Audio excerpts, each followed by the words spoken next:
넓은 면적 하실 때는 좀 크게 브러쉬를 만들어 주신 다음에 풀어주시면 될 것 같습니다.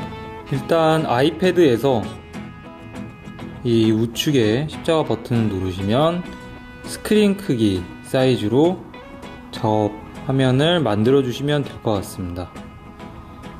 그러면 스크린 크기의 작업 화면이 생성이 되어졌죠.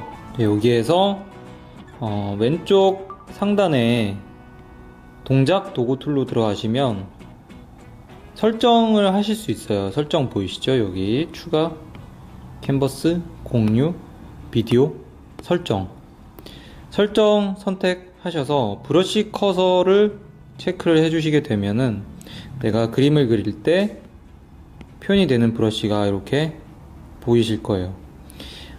이게 불편하신 분들은 굳이 사용을 안 하셔도 되는데 브러쉬가 좀 많이 작아지면 실제로 내가 어디를 그리고 있는지 좀 애매한 경우가 좀 있거든요. 브러쉬 모양이나 사이즈에 따라서 정확한 위치를 파악하기 힘든 경우에는 이 브러쉬 크기를 커서가 보이도록 설정을 해주시면 될 것 같습니다.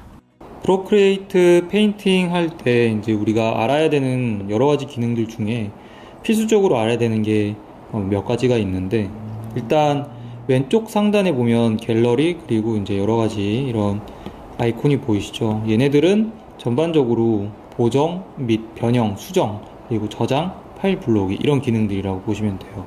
그리고 우측 상단에 보시면은 이런 브러쉬, 손가락, 지우개, 레이어, 그리고 컬러 피커 이렇게 아이콘들이 보이시는데 얘네들은 실제로 그림 그릴 때 필요한 기능들이죠. 그리고 왼쪽 좌측 끝에 보면 길게 만들어져 있는 바가 보이실 텐데 얘네들은 이제 브러쉬 사이즈를 조절하는 브러쉬 사이즈를 조절할 수 있는 기능이죠. 그리고 아래쪽 스크롤 바는 브러쉬의 투명도를 조절할 수 있는 기능이다 라고 보시면 될 것 같아요. 그래서 각자 손에 맞게 설정을 해주시면 되는데, 기본적으로 페인팅 할 때는 이 설정들을 특히 아래 이제 투명도 설정은 100%로 맞춰주시면 될 것 같습니다. 그리고 중간에 가운데 있는 이 네모는 우리가 색감을 찝어낼 때 쓰는 기능인데, 이렇게 중간에 있는 아이를 클릭을 하셔서 색을 찝어내셔도 되고, 손가락 하나로 화면을 꾹 누르시면은 자동으로 이 기능이 활성화되기 때문에 손으로 이렇게 찝어서 진행하시는 거를 추천을 드립니다.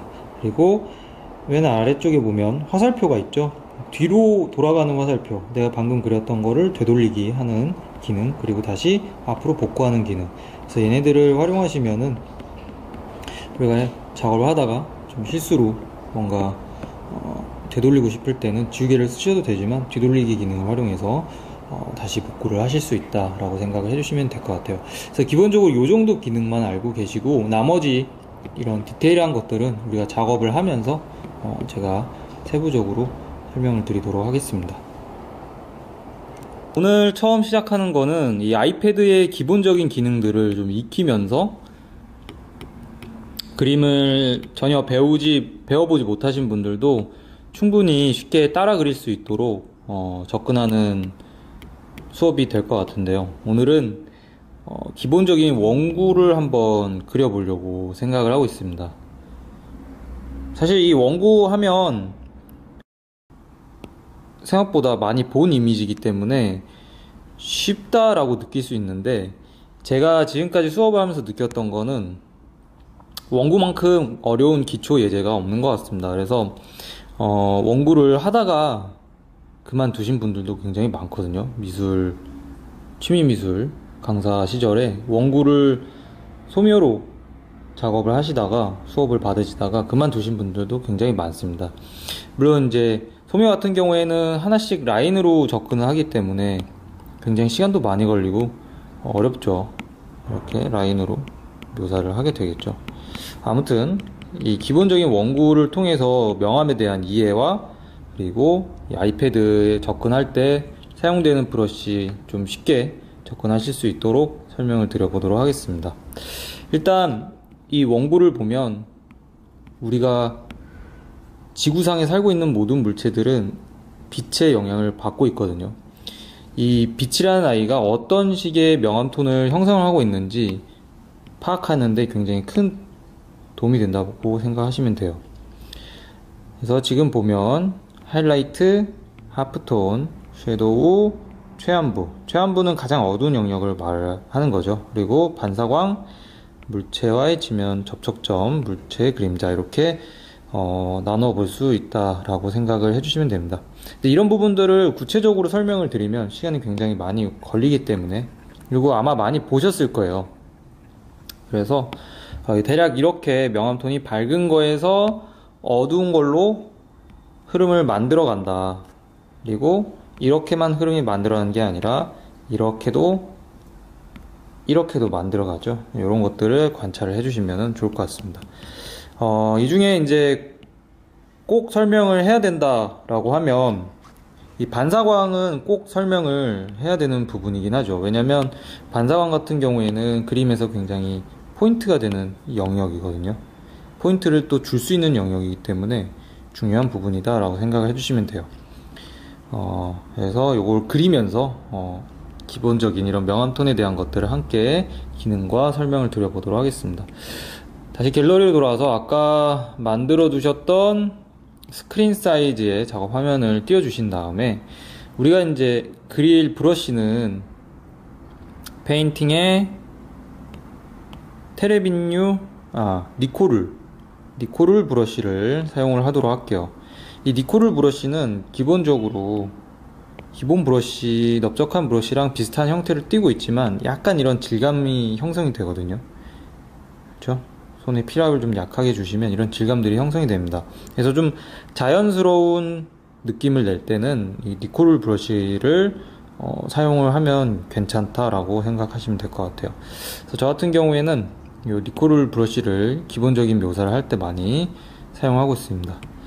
자, 이 니코룰 브러쉬를 선택을 해주시고 레이어를 클릭을 해볼게요. 레이어를 클릭하시게 되면 기본적으로 배경 색상 레이어와 레이어 1이 만들어져 있죠. 여기에서 우리가 배경 색상의 레이어를 선택을 하시게 되면 배경 색상 자체적인 색깔을 부여를 하실 수 있어요. 우리가 그린 원구는 그냥 원구만 하나 덜렁 그리는 게 아니라 원구와 원구 그림자 그리고 배경까지 그림을 그릴 거기 때문에 이렇게 배경 색상을 기본적으로 세팅해 주시면 되는데, 배경 색상이 너무 어둡지 않게 약간 회색 톤을 띠는 정도로 이렇게 설정을 해주시면 될 것 같습니다. 그래서 완료 누르면 적용이 됐죠. 자, 여기서 레이어 1번에서 원구를 그릴 건데, 기본적으로 우리가 원구를 그린다 하면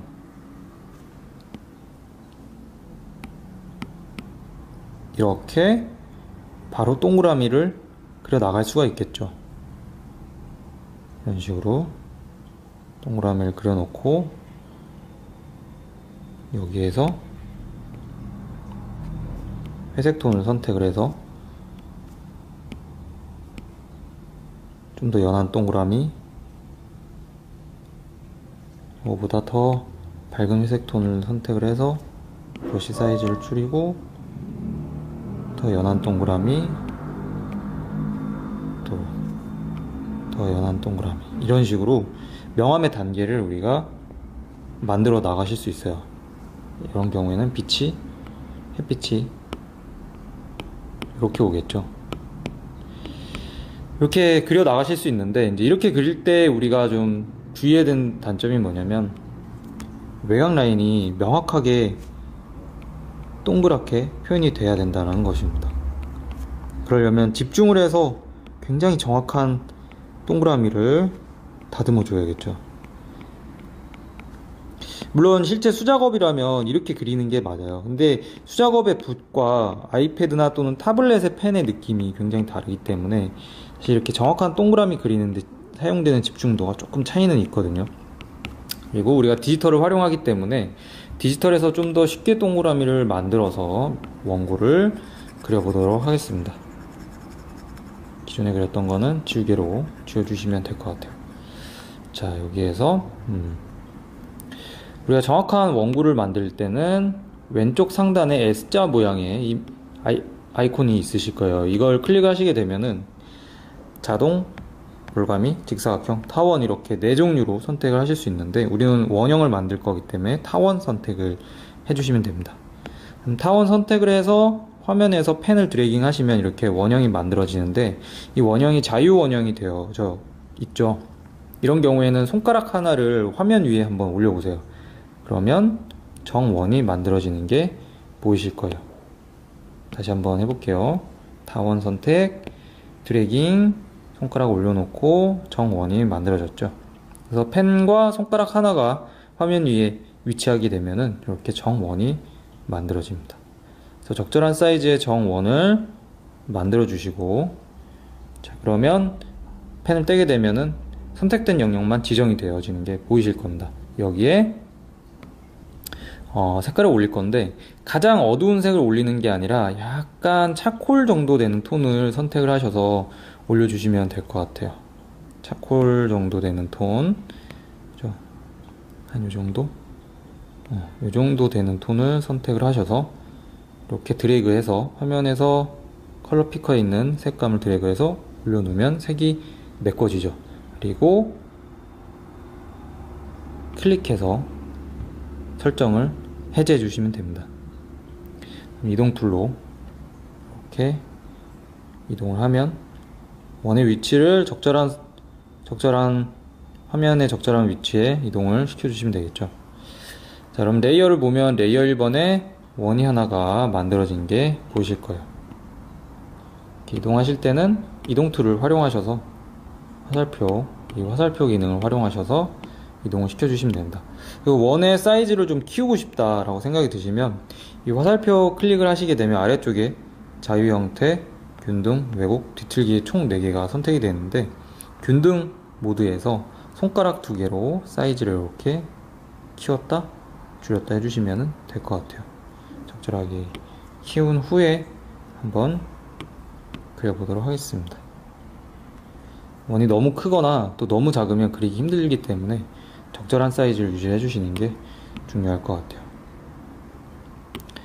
네, 여기에서 레이어를 클릭을 해보게 되면 레이어 1번에 검은색 원이 하나 만들어진 게 보이실 거예요. 자, 이 상태에서 레이어를 하나 더 만들어 보도록 할게요.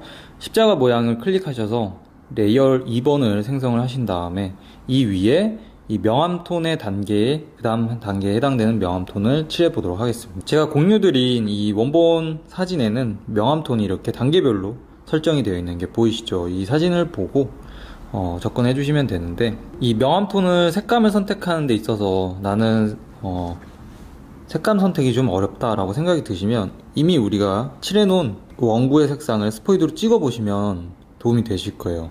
여기에서 스포이드로 손가락을 꾹 누르고 있으시면은 스포이드 기능이 활성화 되시거든요. 이 상태에서 우리가 방금 칠한 원구를 선택을 하고 손가락을 떼게 되면은 컬러 피커 창에 이렇게 방금 칠한 색감이 선택이 된 게 보이실 겁니다. 이렇게 선택이 된 상태에서 우리가 이거보다 좀 더 밝은 톤을 쓰겠다 라고 생각이 드시면은 이 컬러 피커 창의 컬러 모드와 명암 그리고 색조 모두 이렇게 3가지로 구분이 되어져 있는데 우리는 흑백으로 그리기 때문에 명암 모드에서 밝기만 조금 더 올라가시면 되겠죠. 그래서 내가 칠한 색감의 위치를 먼저 확인을 하고 이걸 기준으로 어느 정도의 밝기를 갈지를 이동을 하면서 변화되는 색감을 확인해 주시면 됩니다. 그래서 적절한 색감을 선택하신 후에 다시 화면으로 돌아와서 브러쉬 사이즈를 적절하게 키워주시면 될 것 같아요. 그래서 그 다음 영역에 해당되는 면적을 이렇게 칠을 해주시면 되겠죠. 그렇죠? 이렇게. 자, 이렇게 되면 우리가 칠한 레이어 2번의 색감이 밑에 있는 원구 바깥으로 빠져나간 게 보이실 거예요. 보이시죠? 물론 이거를 방지하기 위해서는 이렇게 확대한 다음에 브러쉬 사이즈를 적절하게 맞춘 후에 굉장히 섬세하게 묘사를 해주는 게 제일 좋은 방법이긴 하지만 우리가 디지털을 활용하고 있기 때문에 디지털 기능을 활용해서 외곽으로 빠져나가지 않게 적용을 해보도록 하겠습니다. 레이어 선택을 해주시면 우리가 칠한 이 다음 컬러에 해당되는 레이어 2번을 애플 펜슬로 레이어 2번의 몸통을 클릭하시게 되면 다양한 기능들이 이렇게 목록이 보이시죠? 여기에서 클리핑 마스크라는 아이를 클릭을 하시게 되면은 클리핑 마스크 클릭하시게 되면 레이어 2번의 화살표가 생기면서 레이어 2번의 화살표가 보이실 거예요. 아래로 향하면서 아래 레이어 1번에 있는 이미지 안으로 쏙 들어가는 게 보이실 겁니다. 이 상태에서는 어떤 색깔이나 어떤 모양의 브러쉬를 쓰더라도 바깥으로 빠져나가지 않고 그림을 그려 나가실 수 있다고 보시면 될 것 같아요. 자, 이렇게 클리핑 마스크 기능을 활용해서 이 위에 명암을 더 정리를 한번 해보도록 할게요.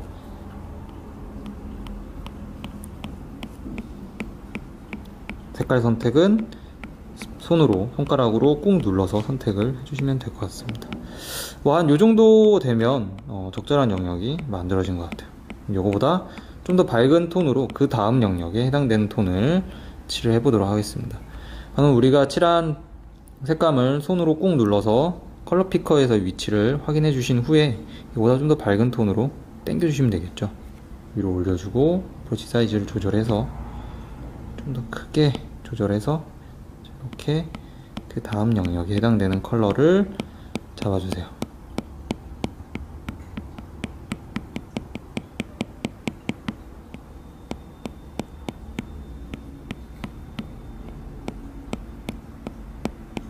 자, 이렇게 칠을 해놓고 반복적으로 얘보다 더 밝은 톤 선택을 해서 이 위에 또 칠을 해주는 거죠.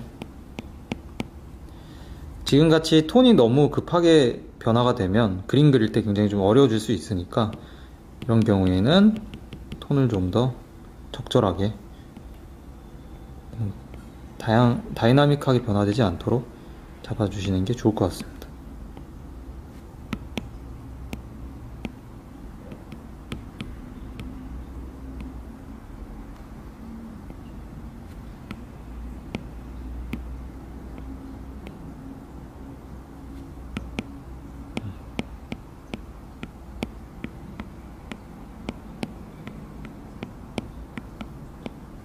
여기에서 조금 더 올라가면 되겠죠.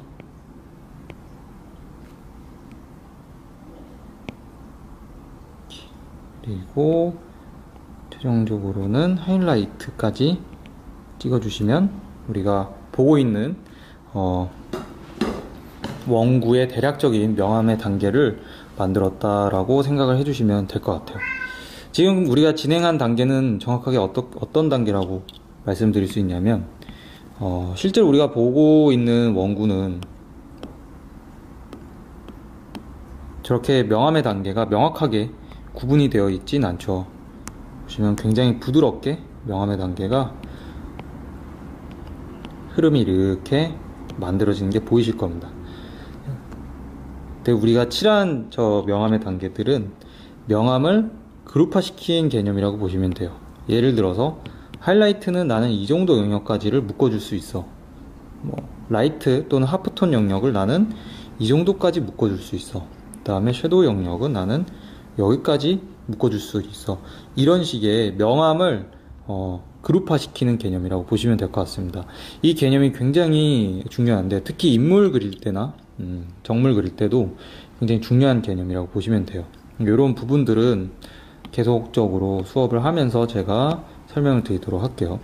그래서 처음에 우리가 실제로는 굉장히 부드럽게 정리된 명암톤을 어느 정도 영역을 지정해서 부드럽게 그룹화 시켰다 라고 생각을 해주시면 될 것 같습니다. 여기에서 이 명암들을 부드럽게 연결을 해줘야겠죠. 우리가 실제로 보고 있는 원구처럼 부드럽게 연결해 주실 때는 물론 일반 브러쉬의 피랍을 활용해서 손의 피랍을 활용하셔서 연하게 이렇게 연결을 해 주실 수 있어요. 그럼 2단계에서 중간에 만들어진 톤을 또 스포이드로 손가락으로 꾹 눌러서 색감을 찍고 이 색을 칠해주고 이런 식으로 부드럽게 연결을 해 주실 수 있습니다. 근데 이 프로크리에이트의 가장 큰 장점은 우리가 지금까지 사용했던 브러쉬 모양 옆에 있는 손가락 모양의 브러쉬가 굉장히 중요한 브러쉬인데 이 기능이 굉장히 좋기 때문에 많은 분들이 프로크리에이트를 사용을 하시는 거거든요. 손가락 브러쉬를 선택을 하신 다음에 얘도 똑같이 페인팅에 니코를 브러쉬를 선택을 해주시면 될 것 같아요. 니코를 선택을 하신 후에 화면으로 돌아가서 이 우리가 그룹화 시킨 명암의 단계와 단계 사이를 브러쉬를 적절한 사이즈로 조절을 하셔서 문질러서 적용을 해주시면 될 것 같습니다. 문질러서 적용을 해주시면 될 것 같습니다.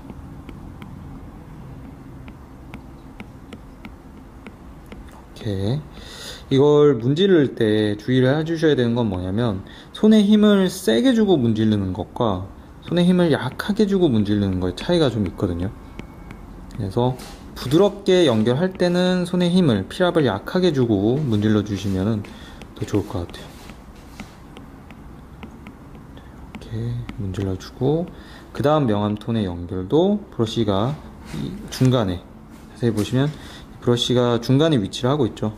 바깥에서 끌고 들어가면서 문질러 주는 것과 안에서 끌고 나오면서 문질러 주는 거에 차이가 있거든요. 근데 지금같이 중간 부분을 연결시켜 주실 때는 이 브러쉬 커서 모양이 중간 정도에 위치한 상태에서 부드럽게 왔다 갔다, 손에 피랍을 약하게 주고 부드럽게 왔다 갔다 해주시면 될 것 같습니다. 다시 줄인 후에 진행을 해보도록 할게요.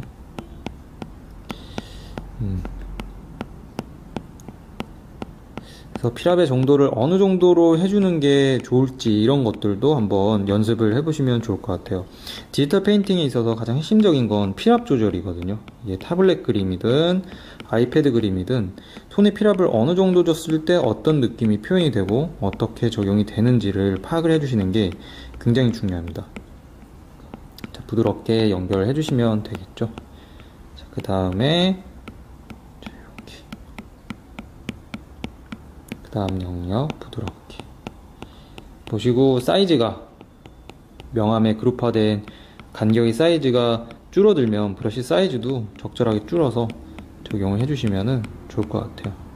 자, 이렇게 러프하게 톡톡톡 쳐서 손에 힘을 적절하게 주시면 부드럽게 표현이 되는 게 보이실 거예요. 이렇게 해서 접근을 해보도록 하겠습니다. 자, 이러면 아까보다 훨씬 더 부드러운 상태가 적용이 되셨죠. 이 상태에서 좀 더 어색한 부분들은 이제 좀 더 부드럽게 풀어주시면 될 것 같아요.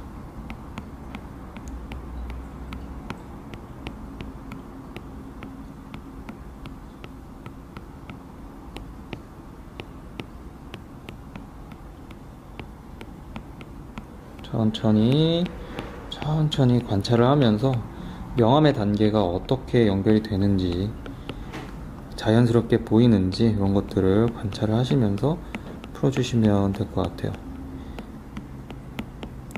물론 꼭 이 니코를 브러쉬로 표현을 해야 되나요? 라고 궁금해 하실 수 있는데 사실 이렇게 부드러운 묘사를 할 때는 실제로 더 부드러운 표현을 할 수 있는 브러쉬를 쓰셔도 괜찮습니다.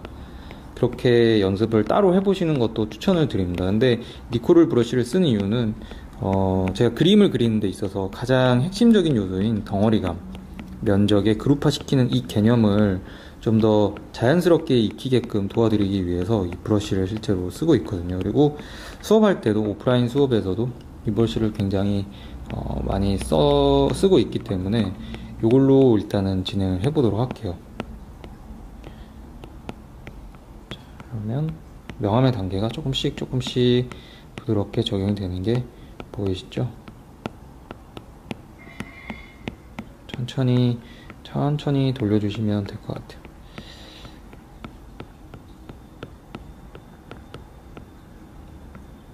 자, 이렇게 그리다가 저는 부분적으로 좀 색깔이 너무 진해졌습니다. 부분적으로 좀 너무 밝아졌습니다. 이런 분들은 다시 일반 브러쉬로 돌아가셔서 부분적으로 색감을 다시 그룹화 시켜주시면 됩니다. 이렇게. 저는 라이팅의 위치가 너무 치우쳐졌죠. 그런 경우에는 색감의 위치를 일반 브러쉬로 다시 잡아주신 후에 또 풀어주시면 될 것 같아요.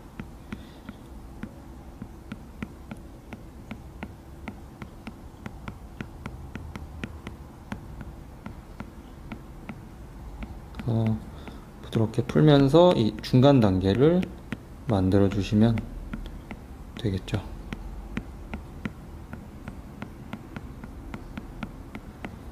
원고 같은 경우에는 기본 예제 중에 쉬운 예제가 아니거든요. 좀 어려운 예제이기 때문에 시간이 좀 걸린다라고 생각을 해주시면 될 것 같아요.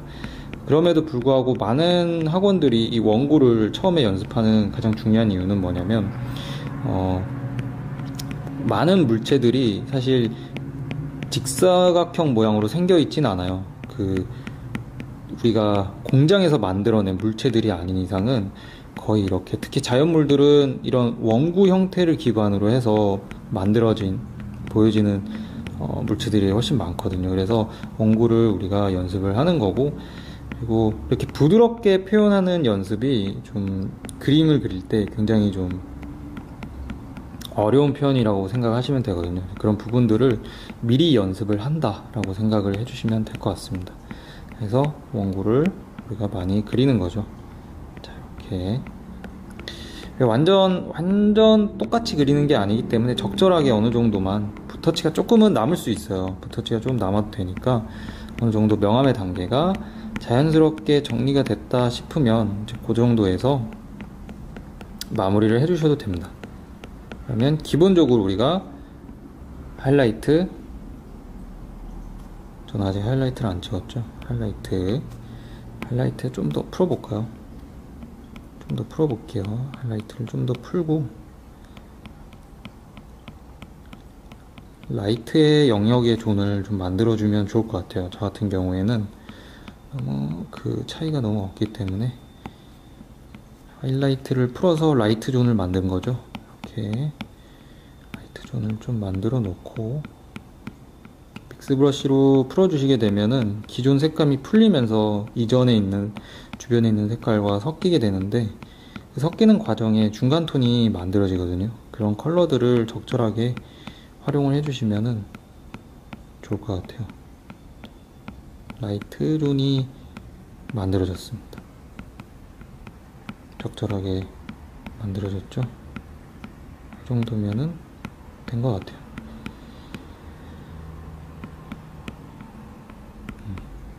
여기에서 하이라이트, 완전 하이라이트를 다시 찍어볼게요. 이렇게 찍어주면 또 살짝만 풀면서 정리를 해주시면 될 것 같습니다. 그래서 명암톤의 단계를 적절하게 이렇게 나눠주시면 될 것 같아요. 시간을 조금 들이더라도 자연스러운 단계가 만들어지도록 해주시면 될 것 같습니다.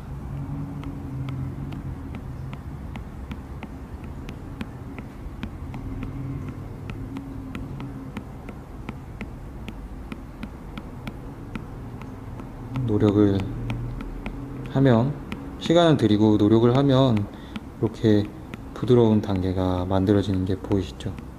네, 한 이 정도가 되면은 적절할 것 같습니다.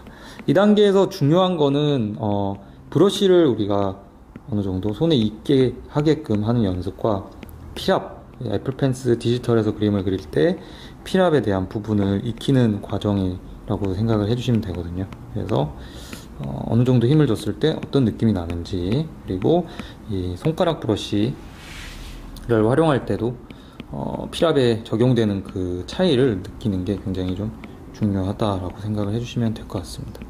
그리고 앞에 말씀드린 것처럼 꼭 저처럼 이런 네모난 브러쉬, 니코를 브러쉬를 안 쓰셔도 되거든요. 그래서 다음에 개별적으로 혼자 연습을 하실 때는 그냥 뿌연 브러쉬 그런 것들을 사용해 보셔도 괜찮을 것 같아요. 사람마다 자기가 원하는 느낌, 자신한테 잘 맞는 느낌이 조금씩 다르기 때문에 연습을 하시면서 나한테 맞는 느낌 찾아주시는 것도 굉장히 중요하다라고 생각하시면 될 것 같습니다. 자, 이렇게 하면 대략적인 원고가 나왔죠. 물론 더 다듬어주면 좋겠지만 일단 여기까지 진행을 하고 다음 단계로 넘어가 보도록 하겠습니다. 여기에서 레이어를 하나 더 만들어 주세요. 레이어를 하나 더 만들고, 이 레이어는 레이어 3번, 이 레이어는 배경 색상 위로 끌고 가시면 됩니다. 얘를 끌고 갈 때는 애플 펜슬로 레이어를 꾹 누르고 계시면 툭 올라오거든요. 그럴 때 밑으로 쭉 내려주시면은 배경 색상 위로 이렇게 올려주시면 되겠죠. 자, 이렇게 올려주신 다음에 뭘 할 거냐면 배경을 할 건데, 배경 하기 전에 그림자를 할게요. 그림자를 그려놓아 보도록 하겠습니다. 그림자 같은 경우에는 어두운 색이 되겠죠. 하지만 완전한 블랙을 쓰기보다는 약간 차콜 정도 되는 색감을 써주시는 게 좋을 것 같아요. 살짝 완전 블랙보다는 조금 약간 차이가 있는 컬러를 이렇게 올라가서 밑에 그림자 모양의 사이즈를 쓱 칠해주세요. 그냥 자연스러운 정도면 될 것 같습니다. 너무 정확하게 안 하셔도 괜찮아요. 어차피 우리가 하는 건 연습하는 거기 때문에 대략적인 명암톤의 관계와 그리고 이 원구 하나를 그리면서 그림 전체를 완성할 때 주의를 해줘야 되는 것들, 그리고 제가 잘 하고 있는 회화적인 느낌까지 대략적으로 한번 훑어보는 연습이기 때문에 너무 막 정확하게 하려고 안 하셔도 괜찮을 것 같아요. 그냥 자연스러운 정도로 진행을 해주시고, 자, 이렇게 되면 그림자가 완성이 되어졌죠. 자, 그림자를 그려놓고 그림자 그리면서, 항상 그림 그릴 때 이제 수업할 때 항상 말씀드리지만 부분적으로 그리는 거를 저는 정말 추천드리지 않거든요. 그림 그릴 때는 전체적으로 그리는 게 굉장히 중요한데, 지금 제가 보여드린 예제 같은 경우에는 배경에도 약간의 명암톤이 있죠. 그래서 우리가 이런 개체를 그릴 때 배경이 있는 개체다, 배경에 컬러가 있거나 어떤 오브젝트가 있거나 이런 것들이 있을 경우에는 배경도 같은 퀄리티로 진행을 해주시는 게 제일 좋아요. 너무 메인 개체에만 집중을 해주시면 그림의 완성도가 많이 떨어질 수 있거든요. 부분적으로 완성도가 올라갈 수 있지만 밸런스가 많이 맞지 않게 되면 그림의 완성도가 떨어져 보이기 때문에 밸런스를 맞춰줘야 된다라고 생각을 해주시면 될 것 같아요. 자, 그래서 이제 그림자를 칠했기 때문에 배경에 색을 칠할 수 있는 레이어를 하나 더 만들어 볼게요. 플러스를 눌러서, 레이어에 플러스를 눌러서 새로운 레이어 만드신 다음에 얘는 그림자 레이어 밑으로 드래깅 해주세요. 그리고 스포이드로 약간 너무 진한 색보다는 살짝 이 원구에 손가락으로 꾹 눌러서 원구에 있는 한 요정도 되는 컬러, 이 정도 되는 컬러를 스포이드로 찍은 다음에 브러쉬 사이즈를 크게 해서 배경에 분위기를 연출하는 겁니다. 근데 너무 좀 진하죠? 생각보다 좀 진하니까 살짝 연하게 해서 한 요정도, 이 정도면 되는 것 같아요. 배경에도 빛이라는 아이가 존재를 하기 때문에 그 빛이 어떻게 흘러가고 있는지를 연출해주면은 오히려 배경을 안 그렸을 때보다 우리가 그리고 있는 원구 자체가 굉장히 집중도가 많이 살 수 있거든요. 그래서 그런 부분을 한번 직접 그리시면서 체험을 해보면 좋을 것 같아요. 우리가 직접 해보고 느껴봐야 나중에 그릴 때 적용을 더 잘 하실 수 있겠죠. 이 정도로 그냥 대충 칠해주시면 돼요. 대략적으로 러프하게 칠해놓고, 스머지 손가락 브러쉬, 똑같이 니코를 브러쉬 선택하신 다음에 브러쉬 사이즈를 적절하게 크게 하셔서, 너무 작으면, 큰 면적을 작은 브러쉬로 칠하면 굉장히 좀 비효율적이고 효과적인 느낌이 많이 안 날 수가 있어요. 조금 덩어리감도 깨져 보이고. 그래서 넓은 면적 하실 때는 좀 크게 브러쉬를 만들어 주신 다음에 이렇게 풀어 주시면 될 것 같습니다. 계속 풀면서 은근히 부드럽게 뭔가 분위기가 만들어지죠. 그래서 배경은 우리가 그림 전체의 분위기를 설정을 해주는데 굉장히 좀 중요한 역할을 한다 라고 생각을 해주시면 될 것 같습니다. 그리고 항상 생각을 꼭 해주셔야 돼요. 배경이 있는 경우엔 같이 진행을 한다. 이렇게 쭉쭉 풀어주시면 될 것 같습니다. 풀렸죠? 이쪽도 끝에도 좀 풀어주고. 자, 이렇게 되면 이것만으로도 빛이 공간에 어떻게 적용되고 있는지 아마 느껴지실 거예요. 네, 좋습니다. 일단은 여기까지, 배경은 여기까지 진행을 할게요. 작업하시다가 좀 속도가 너무 빠르다 그러면 영상을 멈추신 다음에 제가 진행한 만큼 진행해 주시고, 그 다음에 스타트 버튼을 눌러서 이어서 또 따라 해주시면 되겠죠. 그래서 배경이 어느 정도 진행이 되셨으면 그림자로 다시 넘어올게요. 그림자 사이즈가 저는 조금 더 커지면 좋을 것 같아요. 이런 경우에는 지금 우리가 레이어를 다 살려서 작업을 했기 때문에 부분별로 사이즈 조정이라든지 변형을 하실 수 있는데, 이런 경우에는 그림자 레이어를 선택을 하셔서 그림자 레이어를 선택을 하신 후에 이동 툴 왼쪽 위에 상단에 화살표 모양 이동 툴 선택을 해주시면은 사이즈로 변형을 해주실 수 있습니다. 균등하게 사이즈를 변형하실 때는 이렇게 균등을 체크된 상태에서 사이즈를 잡아주시면 되고, 뭔가 가로의 길이 또는 세로의 길이를 좀 변형을 하시고 싶다 생각이 드시면 자유 형태 선택을 하셔서 원하시는 영역의 길이를 조절을 해주시면 될 것 같아요. 이렇게 조절이 되겠죠. 왜곡이나 뒤틀기는 제 나중에 다른 개체할 때 한 번씩 써보도록 하겠습니다. 이렇게 변형을 주신 후에 레이어로 돌아가서 여기에 우리가 명암톤에 좀 변화를 줄 건데, 어떻게 줄 거냐면 그림자도 빛의 흐름이 어느 정도 형성이 되거든요. 한번 제가 좀 설명을 드려보도록 하겠습니다. 이렇게 그림자도 이 물체와 지면이 닿는 부분이 제일 어두워요. 그리고 이렇게 물체와 멀어지면 멀어질수록 점점 밝아지죠. 그래서 이 그림자 안에도 공간감이라는 게 형성이 됩니다. 근데 우리가 그림을 많이 안 그려보신 분들은 이런 부분들을 우리가 잘 모르시기 때문에 그냥 어두운 부분은 이렇게 새까맣게 칠을 하시는 경우가 있는데, 그렇게 되면 그림이 굉장히 좀 심플해 보이는 표현을 하실 수 있게 되실 거예요. 그래서 나는 그림이 조금 더 뭔가 풍부한 역할을 어떤 표현을 하고 싶다라고 생각이 드시면은 어둠 안에서도 더 어두운 부분과 더 밝은 부분의 차이를 만들어 주시면 되겠죠. 일단 우리가 칠했던 색감을 스포이드로 찍으신 다음에 여기에서 조금 더 밝은 차콜 정도의 색감을 선택을 하셔서 똑같이 니코를 브러쉬로 이렇게 단계를 만들어 주세요. 그리고 얘보다 좀 더 밝은 톤을 하나 더 가서 그 앞에 좀 더 이렇게 밝게 만들어 주실 수 있겠죠. 자, 이렇게 해주신 다음에 손가락 브러쉬로 우리가 앞에서 했던 것처럼 똑같이 풀어주시면 될 것 같습니다. 자, 이렇게 풀어주게 되면 그림자에 변화되는 느낌이 점점 가면서 풀리는구나, 이런 느낌이 드시죠. 설명 때문에 레이어를 살렸는데 이 하나의 레이어에서 작업을 해주시면 될 것 같아요. 그리고 이렇게 풀어주시면서 외곽도 살짝 이렇게 조금씩 풀어주셔도 될 것 같아요.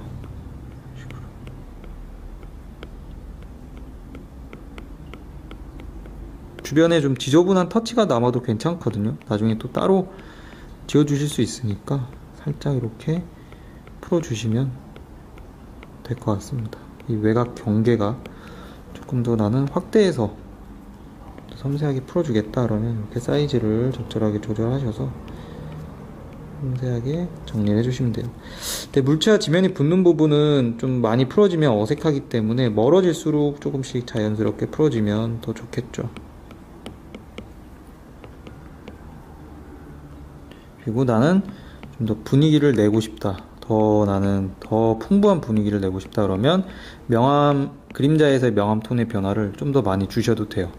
기존에 있는 색감을 살짝 선택을 해서 살짝 밝은 색을 좀 더 이렇게 넣어 놓고 이 컬러를 얘네들을 풀면서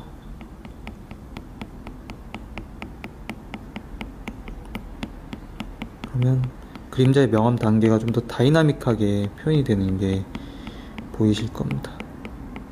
그리고 이 단계에서 되게 회화적인 느낌이 좀 많이 들죠. 좀 더 나는 분위기를 연출하고 싶다 그러면 그림자를 더 부드럽게 풀면서 끌고 가실 수도 있어요. 이런 식으로.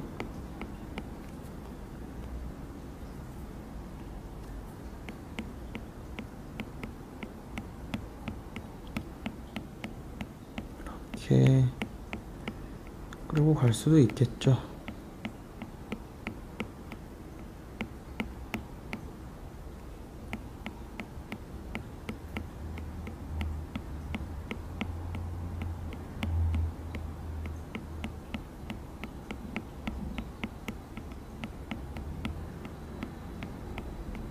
그리고 외곽에 좀 지저분한 게 있다 그러면 외곽에서 한 번 더 이렇게 정리를 해주시면은 이런 터치들이 오히려 자연스러운 느낌을 만들어 주는데 도움이 될 것 같습니다.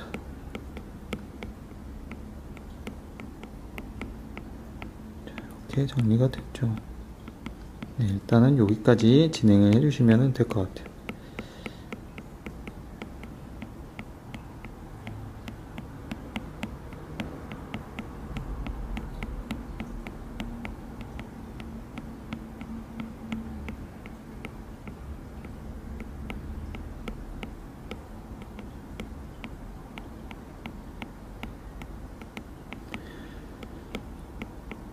자, 여기에서 아까 설명드린 것처럼 물체와 그림자가 맞붙는 지점은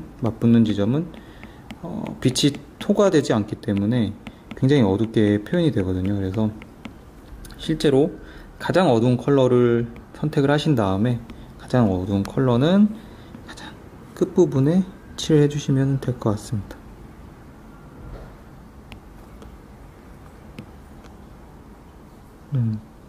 기존에 칠한 컬러가 좀 어둡다 보니까 많이 차이가 안 나죠. 기존 컬러들을 적절하게 풀어주셔서 물체와 지면이 맞닿는 지점을 조금 더 집중이 되게 접근해 주시면 좋을 것 같아요.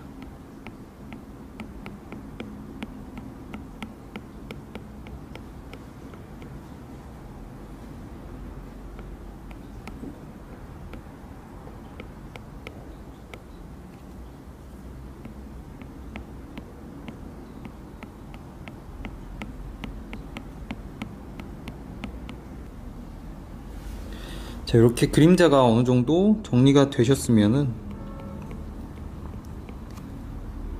이제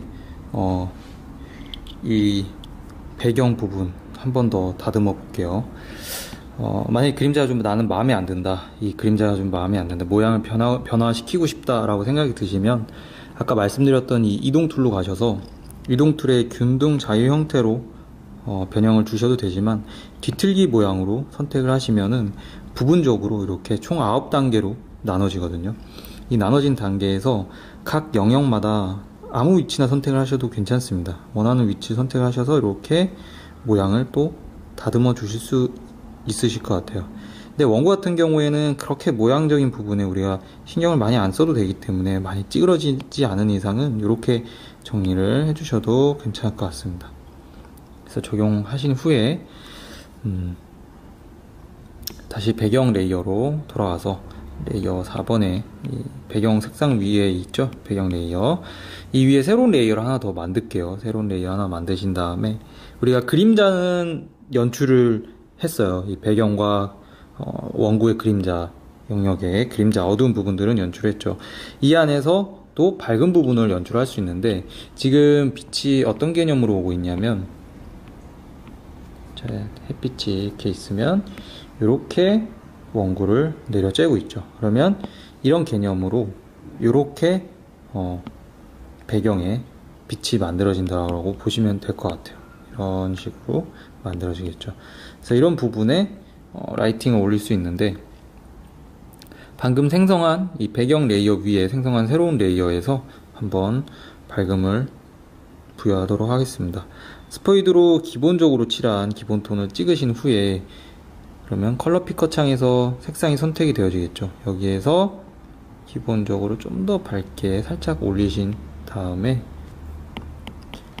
빛을 받는 영역, 그리고 특히 그림자와 빛을 받는 영역은 더 대조적으로 라이팅의 차이가 많이 나게 보여지는 경우가 많거든요.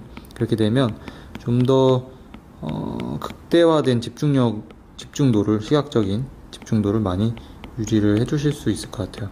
이렇게 집중이 됐다가 점점 풀려나가겠죠. 이렇게 쓱 풀려나가겠죠. 그래서 이 정도 라이팅을 칠해 주신 후에 똑같이 이 믹스 브러쉬로 부드럽게 풀어주시면 됩니다. 너무 과하게 표현이 되지 않도록 쭉쭉 부드럽게 푸셔서 적절하게 집중도가 만들어지도록 만들어주시면 될 것 같아요. 이렇게 되면 아까보다 훨씬 더 집중도가 많이 생성이 되어지죠.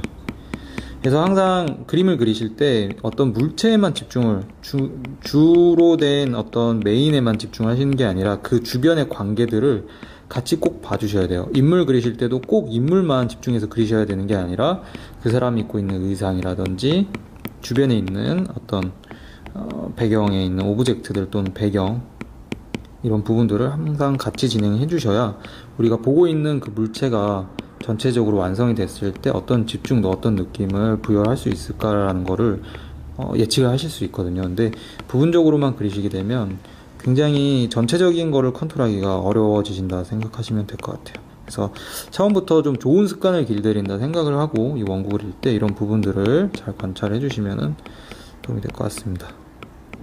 자, 이렇게 되면 좀 뭔가 더 무드가 만들어졌죠. 이 원구 주변에 어떤 전반적인 무드가 만들어진 것 같습니다. 자, 이 상태에서 원구만 너무 종이로 자른 것처럼 부자연스럽게 표현이 됐기 때문에 원구를 자연스럽게 또 풀어줘야겠죠. 좀 더 자연스럽게 풀어줄 건데, 우리가 원구 채색을 이 원형 검은 점 위에 클리핑 마스크로 했기 때문에 얘네를 합쳐줘야 될 것 같아요. 얘네를 합쳐줘야 전체적으로 자연스럽게 풀어줄 수 있는데, 얘네를 합치려면 이 레이어 몸통을 애플 펜슬로 3번 레이어, 이 클리핑 마스크와 연결된 레이어를 애플 펜슬로 클릭하시게 되면 아래 레이어와 병합이라는 기능이 보이시죠? 이 아래 레이어와 병합을 선택을 해주시면은 이렇게 두 레이어가 하나로 합쳐지는 게 보이실 겁니다. 자, 이 상태에서 우리가 원본을 그대로 풀어줘도 되지만 이 원본이 잘못 훼손되면 또 복구하기가 어려울 수도 있기 때문에 왼쪽으로, 레이어를 왼쪽으로 밀어서 잠금 복제 삭제 중에 복제를 선택하셔서 하나 더 만들어 주세요.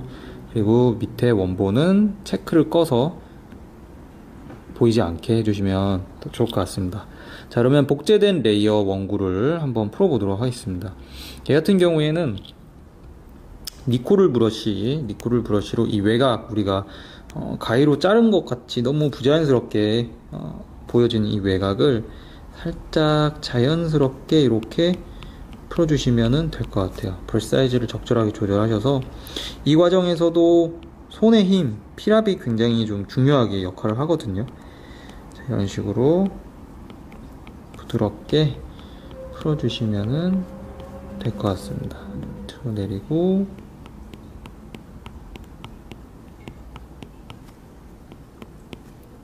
이 과정에서 좀 주의를 해주셔야 되는 건 원구가 찌그러지지 않게 풀어주는 거죠. 이 원구가 너무 동글동글하기 때문에. 그래서 손목을 이렇게 돌려가면서 해주셔도 되지만 좀 그게 힘들 경우에는 화면을 양손가락으로 이렇게 돌려서 선택하신 다음에 양손가락으로 선택하셔서 이렇게 돌려서 많이 힘들지 않게 그려주셔도 좋을 것 같아요. 손목의 힘을 적절하게 유지를 하셔서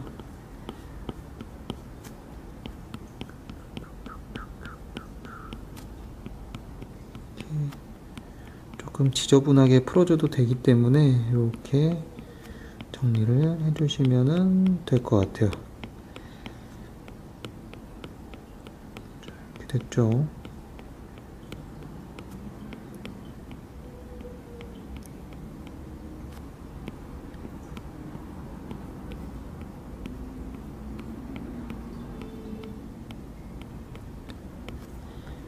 이런 식으로 윗부분도 조금 더 풀어주도록 하겠습니다. 자연스럽게. 그래서 전체적으로 한번 쭉 보시고 부자연스러운 부분이 있는지 없는지를 한번 보시고 나서 좀 어색하거나 부자연스러운 부분은 부분적으로 또 이렇게 잡아서 풀어주시면은 더 자연스럽게 정리가 되실 겁니다.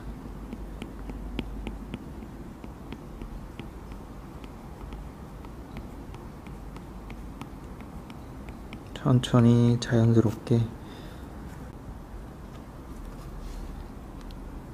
네, 이 정도 진행이 되면 일단 전체적인 분위기를 우리가 확인할 수 있게 되겠죠. 그래서 항상 그림 그리실 때는 메인 개체만 그려서는 조금 자연스러운 밸런스를 맞추기 힘들고 전체적인 거를 신경을 써주시면 더 좋을 것 같습니다. 이 상태에서 우리가 봤을 때 좀 부자연스러운 부분이 그래도 좀 있죠. 그 부분이 바로 어디냐면은 요 반사광 영역인데, 이 반사광 영역을 우리가 아직 안 그렸습니다. 그래서 반사광 영역을 그리는데, 반사광 영역은 우리가 가장 늦게 그리는 거를 추천을 드리거든요. 그 이유가 뭐냐면은 반사광 같은 경우에는 이 어두운 부분 안에 밝게 표현이 되다 보니까 시각적으로 착시 현상을 일으키는 경우가 있습니다. 그래서 처음에 이 부분을 그리게 되면 전체적인 톤이 무너지거나 밸런스가 무너지기 쉽기 때문에 가장 나중에 그리는 걸 추천을 드리는데, 일단 이 반사광이 만들어지는 이유에 대해서 좀 설명을 드려볼게요. 햇빛이 이 왼쪽 위에서 이렇게 내려오고 있죠. 이렇게 내려오고 있는데, 이 빛이 내려올 때 가지고 있는 세 가지 속성이 있어요. 세 가지 속성은 뭐냐면 물체에 부딪혔을 때 튕겨져 나가는 속성, 물체에 흡수되는 속성, 그리고 물체를 뚫고 지나가서 다른 곳에 또 빛이 연결되는 속성, 이렇게 세 가지 속성이 있다고 보시면 됩니다. 근데 이 반사광은 어떤 속성에 의해서 생성이 되냐면 이 첫 번째 물체를 튕겨져 나가는 속성에 의해서 만들어지는 빛의 범위거든요. 근데 지금 보시면 이 하이라이트와 라이트 그리고 하프톤 영역은 빛이 첫 번째로 만들어졌을 때 햇빛이 내뿜는 1번 빛에 의해서 만들어진 빛의 영역이라고 보시면 돼요. 그래서 굉장히 밝게 표현이 되는 거죠.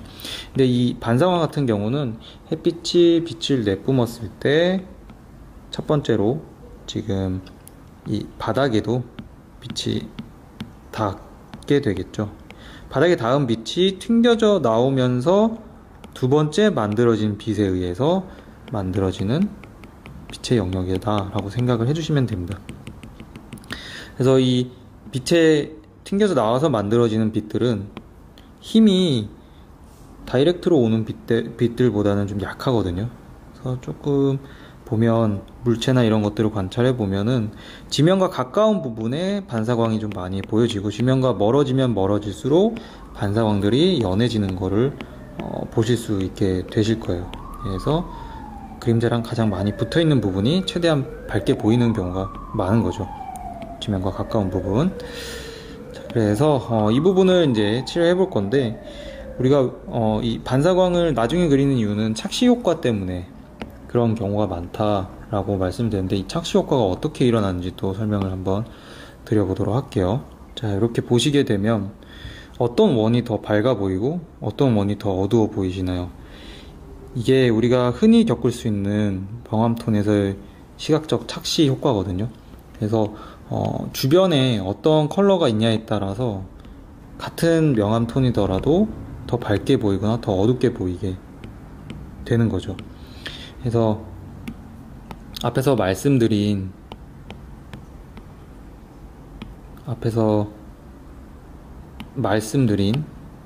이 반사광 같은 경우에는 이런 시각적 착시를 일으킬 수 있기 때문에 최대한 나중에 그려주시는 걸 추천을 드려요.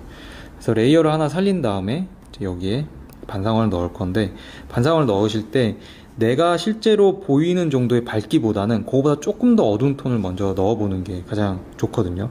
그래서 대략적으로 한 섀도우에서 살짝 올라간 정도 색감을 선택을 해서 넣어보도록 하겠습니다. 조금 넣어보고 또 풀어줘야겠죠. 믹스 브러쉬로 이렇게 살짝 풀어주시면 될 것 같아요. 자, 이렇게 풀어보고 이 정도 톤이 조금 자연스럽다 그러면은 그냥 이 정도에서 더 밝게 안 하셔도 돼요. 그래서 반사광 같은 경우에는 우리가 음식 만들 때, 음식 간을 볼 때 소금을 조금씩 넣어보면서 맛을 보죠. 한 번에 너무 많이 넣으면 음식이 짜지니까. 그래서 이렇게 조금씩 넣어보고 정리를 해주시면 될 것 같습니다. 좀 더 밝아져도 되겠다 생각이 들면 여기서 이제 밝기를 조금만 더 올려주셔도 되겠죠. 자, 이렇게 정리해 주시면 되고, 아까 원구를 우리가 풀어줄 때 이 물체와 닿는 부분은 풀어주지 않았기 때문에 제가 여기를 한 번 더 같이 풀어줄게요. 풀어준 후에 정리를 해주면은 더 자연스럽게 보일 것 같습니다.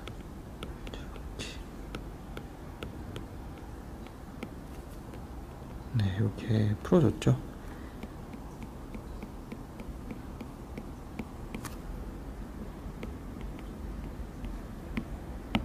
반사광을 좀 더 끌고 가고, 자, 이렇게 해주면 반사광이 자연스럽게 어느 정도 만들어지는 게 보이실 거예요. 뒤쪽에도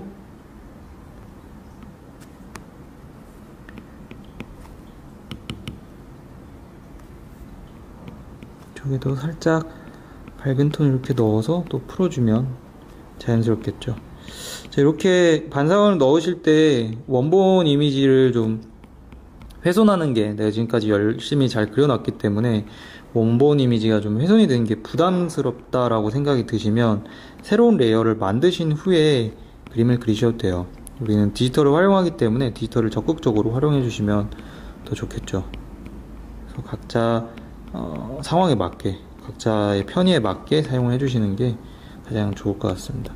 자, 이렇게 작업을 해주신 후에 반사광 조금 더 밝게 해볼까요? 살짝만, 이 아래쪽을 살짝만 더 이렇게 밝게 좀 잡아 보겠습니다. 그러면 더 극적인 요소를 만들어낼 수가 있겠죠.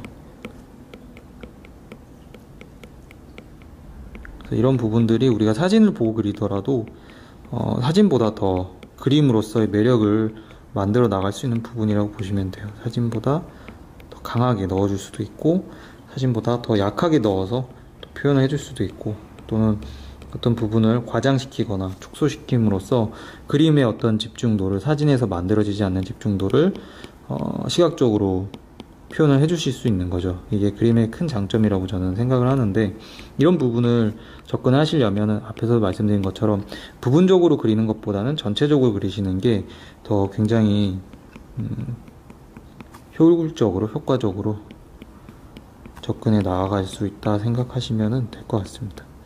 그리고 회화적인 표현에서는 약간의 이런 터치감이나 자잘한 어떤 붓터치가 남는 느낌들이 오히려 더 자연스럽게 보여질 수 있기 때문에 이런 부분들도 실제 회화를 보시면서 많이 관찰해 주시면 굉장히 도움이 많이 되실 것 같습니다. 자, 이 정도 하게 되면은 반사광이 만들어졌죠. 기본적인 반사광이 이렇게 만들어졌습니다.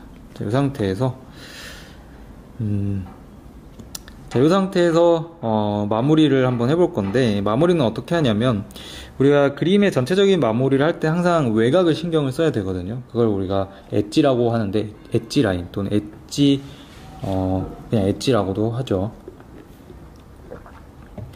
그래서 엣지의 차이를 줌으로써 이 물체가 갖고 있는 메인 주제가 되는 개체의 집중도를 더 만들어줄 수 있다 생각을 하시면 될 것 같습니다. 레이어를 하나 더 살리신 후에 이 물체 주변에 배경 색감을 스포이드로 찍어주세요. 손으로 꾹 눌러서 색감을 찍어주시면 이 컬러 피커 창에 위치가 잡혀져 있죠. 그러면 이 컬러보다 조금 더 밝은 컬러로 올라가셔서 브러쉬 사이즈를 적절하게 조절하신 다음에 이 배경 주변에 뿌려주시면 되는데, 이 배경 주변에 너무 이렇게 띠처럼 뿌려주시면 굉장히 부자연스럽거든요. 이거 같은 경우에는 우리가 자연광 아래서의 물체에 변화되는 것들을, 빛에 변화되는 것들을 많이 살펴보시면 굉장히 큰 도움이 되실 거예요. 이런 라이팅이 맺혔다가 풀려지고 맺혔다가 풀려지고 하는 포인트가 각각 존재를 하고 있습니다. 그림은 기본적으로 관찰에서 시작되는 거기 때문에 항상 사물을 많이 관찰해 주시면 좋을 것 같거든요. 그리고 이런 라이팅이 어두운 부분에서 더 만들어지면, 배경과 물체가 서로 연결이 되어 있지만 그 차이가 많지 않는 부분에 이렇게 라이팅이 잡히게 되면은 더 극적인 요소를 만드실 수 있게 될 것 같습니다. 그래서 엣지 라인을 대략적으로 한 번 더 잡아주는 거죠. 이런 식으로 잡아주고 이 라인을 풀어주면서 믹스 브러쉬로 이렇게 풀어주면서 자연스럽게 쓱 사라졌다가 이 라이팅이 강하게 보였다가 다시 자연스럽게 쓱 사라졌다가 다시 강하게 보였다가, 너무 의도적으로 만든 것 같지 않게 정리를 해주시는 게 포인트가 될 것 같아요. 살짝 있다 없다 있다 없다 이런 느낌으로 정리를 해주시면은 굉장히 자연스럽게 마무리가 되겠죠. 특히 이 배경의 어두운 부분에는 이 엣지 라인이 굉장히 물체의 집중도를 많이 만들어주기 때문에 이 부분에서도 자연스럽게 정리를 해주시면 좋을 것 같아요. 브러쉬의 필압이라든지 농도를 관찰을 하시면서 얘가 어느 정도로 풀어졌을 때 좋을까 이런 것들을 봐주시면 더 좋을 것 같습니다. 대략적으로 정리를 해봤습니다. 자, 그러면 이런 엣지 라인이 자연스럽게 남게 되면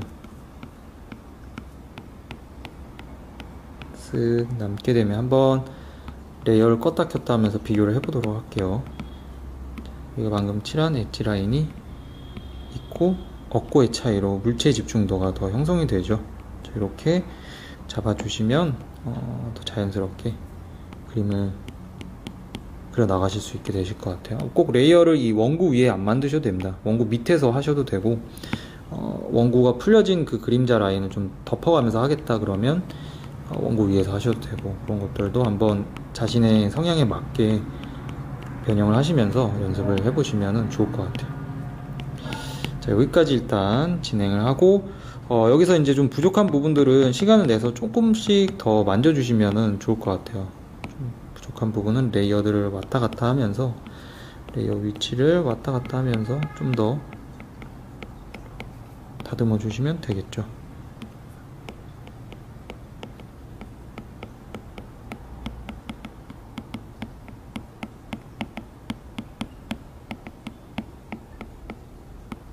저는 이제 그림자 주변에 라이팅을 좀 더 넣어서 극적인 요소를 더 만들어 보도록 하겠습니다. 네, 뭐 한 요 정도만 돼도 굉장히 자연스러운 묘사가 된 것 같아요. 그리고 배경에 살짝 어둠만 조금 더 추가를 해서 풀어보도록 하겠습니다. 굉장히 자연스럽게 정리가 되어졌죠.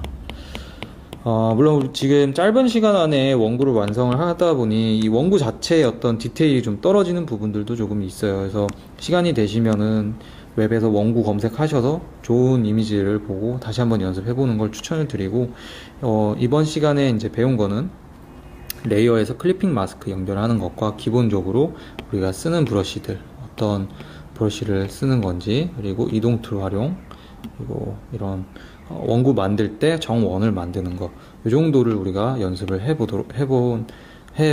해보았습니다. 여기에서 이제 마무리를 할 건데, 어떻게 마무리할 거냐면, 기존에 이제 우리가 그렸던 모든 레이어를 하나로 합칠 거예요. 이 레이어를 하나로 합치실 때는, 한꺼번에 합치실 때는 가장 아래에 있는 레이어와 가장 상단에 있는 레이어에 손가락 두 개를 이렇게 올려주시면 됩니다. 그러면 두 개를 올려주신 상태에서 바로 이렇게 꼬집으시면은 이렇게 레이어가 합쳐지는 게 보이시죠? 여기서 끝까지 확 꼬집어 버리면은 레이어가 하나로 합쳐지는 게 보이실 겁니다. 자, 이 상태에서 마무리를 할 건데, 마무리는 어떻게 하냐면, 물론 이 상태에서 저장을 해주셔도 되지만 약간 보정을 통해서 마무리를 해보도록 하겠습니다. 지금 우리가 썼던 리코룰 브러쉬 같은 경우에는 자세히 보시면 이런 질감들이 조금씩 남아 있어요. 그래서 이런 질감들의 느낌들을 극대화 시키려면 선명 효과에 대한 보정을 줬을 때 이런 느낌들이 더 극대화 될 수 있거든요. 그래서 왼쪽 상단의 매직봉 조정 기능이죠. 이를 클릭하시게 되면 선명 효과라고 보실 겁니다.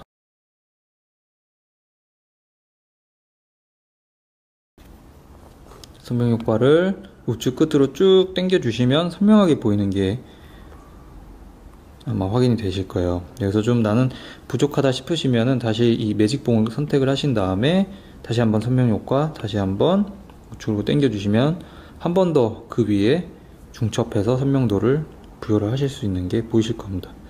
네, 그래서 전후를 비교해 보시면은 좀 더 이미지가 선명하게 변한 게 보이실 겁니다. 이런 질감들이 명확해졌죠. 그래서 여기까지가 우리가 이번 시간에 진행한 기본적인 원고 그리기 예제였고, 원고를 그리면서 단순히 이 명암에 대한 이해도만 연습하는 게 아니라 그림 전체에 접근했을 때 어떻게 접근해야 되는지와, 그리고 기본적으로 애플 이 아이패드 프로크리에이트를 사용할 때 기본적인 기능들, 페인팅에 필요한 기본적인 기능들을 같이 연습을 해보았습니다. 그래서 앞에서 말씀드린 것처럼 우리가 시간이 많지 않기 때문에 원고를 더 섬세하게 작업을 하지는 못했거든요. 시간이 되시면 이제 개별적으로 원고를 조금 더 섬세하게 한번 그려보시는 연습을 해주시면 좋을 것 같아요. 그래서 오늘 기본 아이패드 프로크리에이트 수업은 여기서 마무리를 하고, 다음 시간에는 색깔을 활용해서 그리는 정물 표현을 한번 해보도록 하겠습니다. 이런 정물 표현 연습을 한번 해보게 되면 또 색으로 접근할 때에 어떤 어려움이 있는지 그런 것들을 관찰하실 수 있겠죠. 오늘 수업이 도움이 되셨다면 좋아요, 구독, 그리고 알람 설정까지 눌러주시면 정말 감사하겠습니다. 그럼 다음 시간에는 정물 묘사 단계로 정리를 해서 찾아뵙도록 하겠습니다. 감사합니다.